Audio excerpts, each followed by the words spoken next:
Well, yesterday was a Sunday, and I came out here and hung out, and I worked on the boat. And I just kind of did it impromptu because I went out here and I went swimming. And after I got done swimming, and I'm in wet clothes and everything, I just stopped right here at the boat, and I started looking at it, and I grabbed a sander and I sanded a little bit, and then next thing you know, I found myself taking my white gel coat, getting my color toners, and mixing up the color that I wanted on the boat. And then the next thing you know, I have got the resin colored, the gel coat colored, and I am painting the boat, gel coat painting the boat. And it all happened just like that with no camera around or nothing. So I know, horrible vlogger, right? Horrible vlogger. But I got the color I want, and I was so proud when I mixed this color. I did it really fast. I did it in one shot, man. Added the one color in and added the second color in just right the first go around. Just nailed it perfect. And here it is. And there it is. Man, that is just the color I wanted. It's a kind of a aqua blue or a kind of a blue-green color. This actual color is marketed as seafoam green also. And especially when you get it out of the shadows of this tarp. Of course, this tarp's throwing some other shade of color on it. You'll see it out from underneath the tarp. It looks brighter. Here on the back you can see.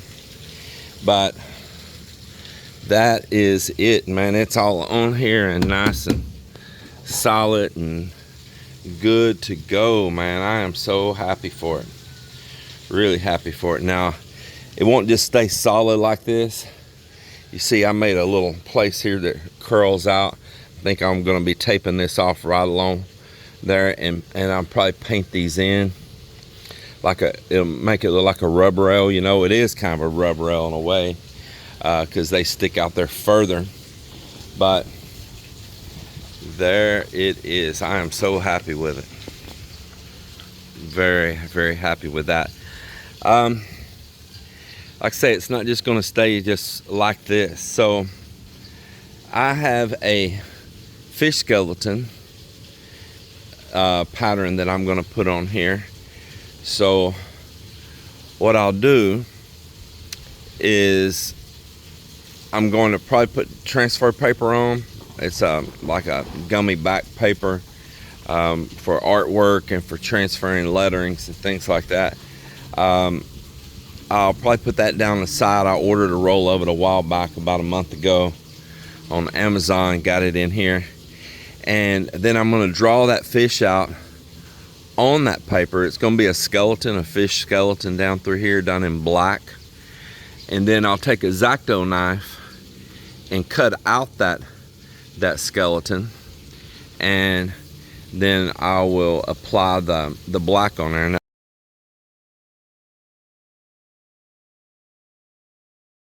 But definitely going to be pretty cool. It's going to be this fish, you know, kind of like a barracuda skeleton. You know, it's going to have sharp teeth in its mouth, and just the bone skeleton in black going back on both sides of the boat.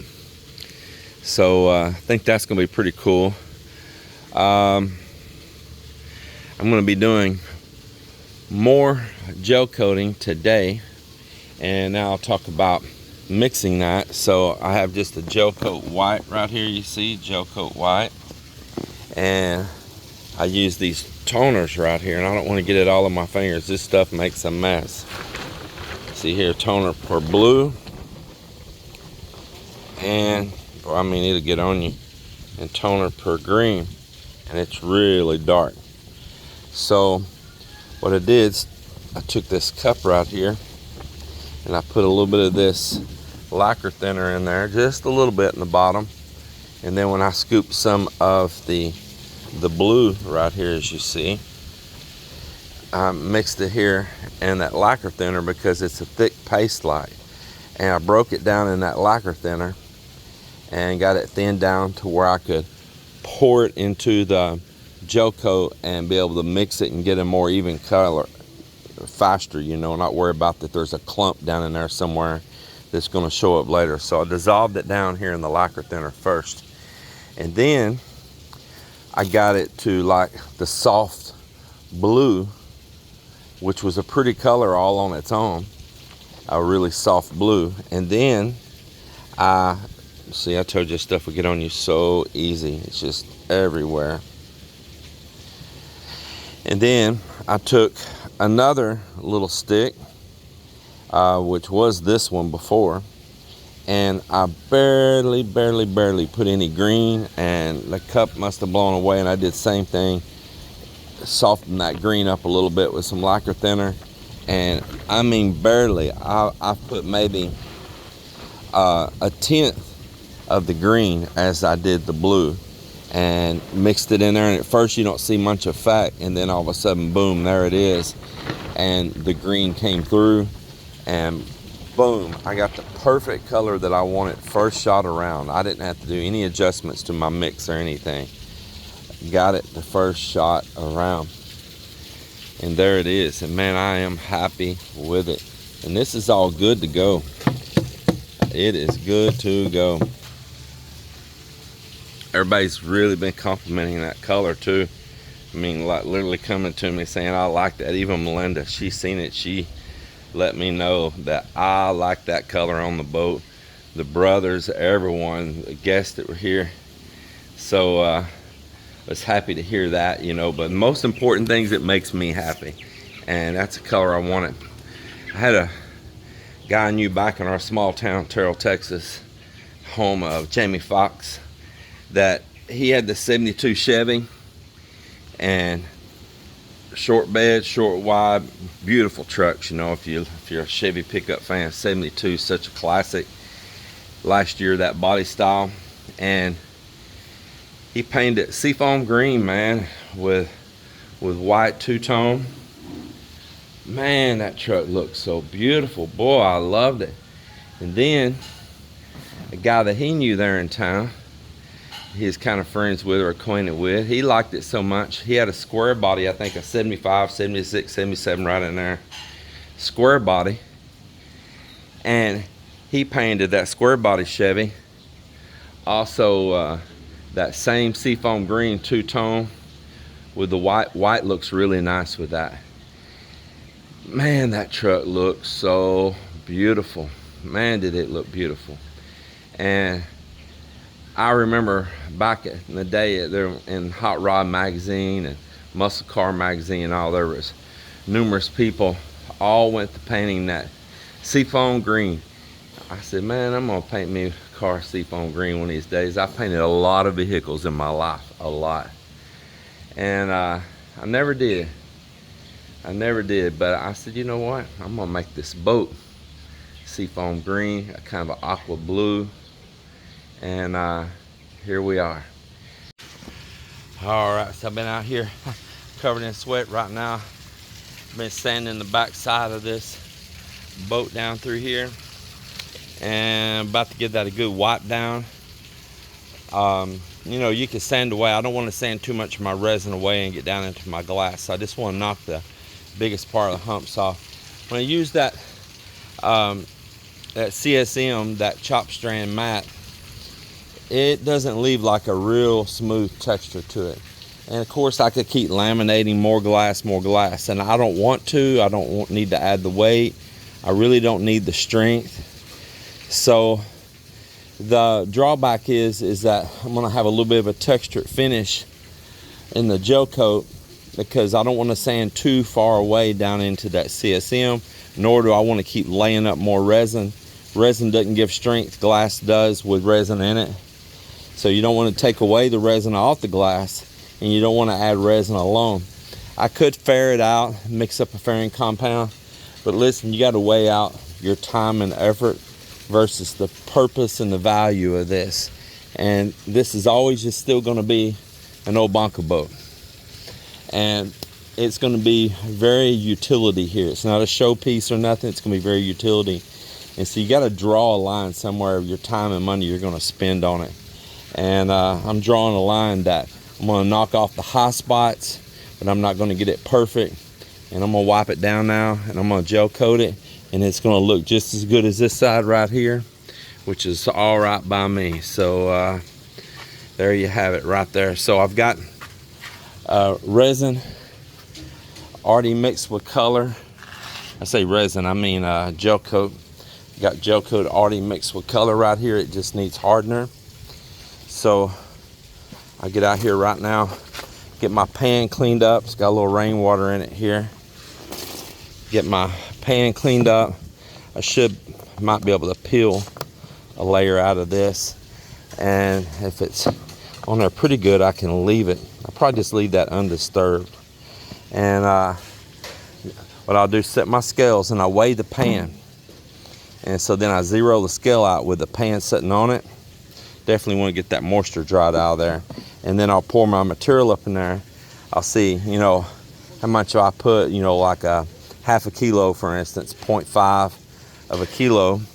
And then I'll put 1% of my MEKP in there.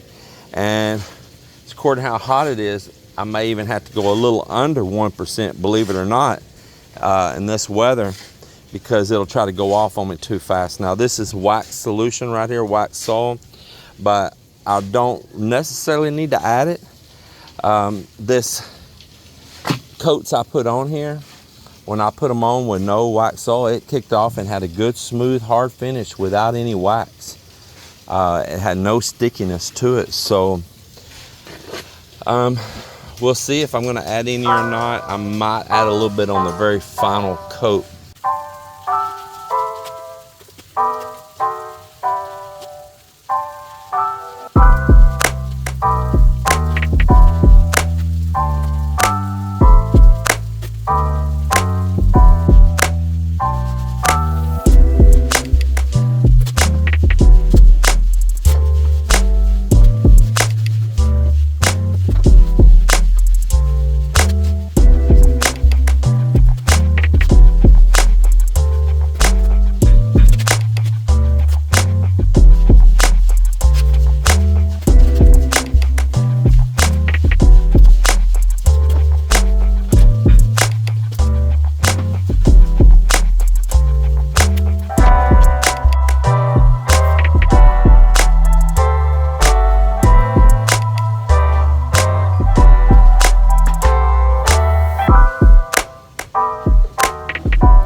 Well, there it is. There's the back side, all gel coated in.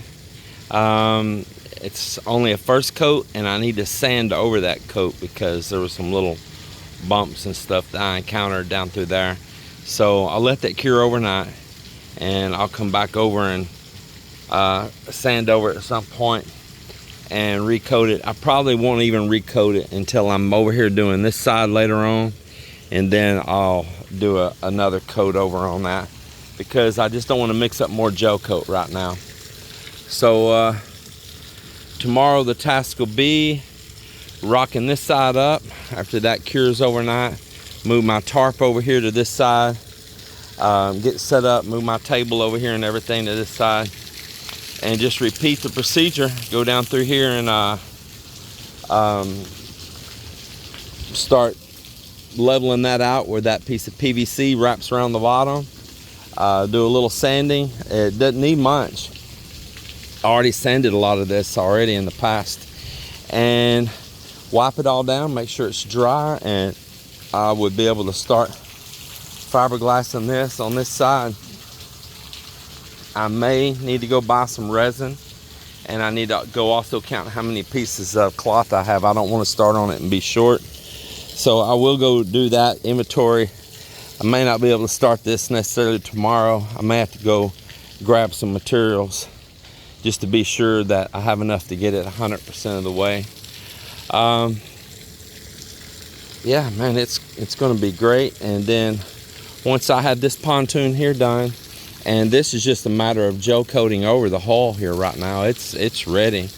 This upper part that's blue is still those old materials. There's going to be a little reworking on that, some stuff here in the front, but I can get back to the main part of the boat. There's also something that I'm doing right back here on the back that I bought materials for, that's going to go through in here that to reinforce all of that. So that'll be coming off, but I tell you what, it's going to get closer and closer to getting put in the water, and that's something I'm pretty happy for right there. It's going to get closer and closer to it. Yeah, not that far away at all.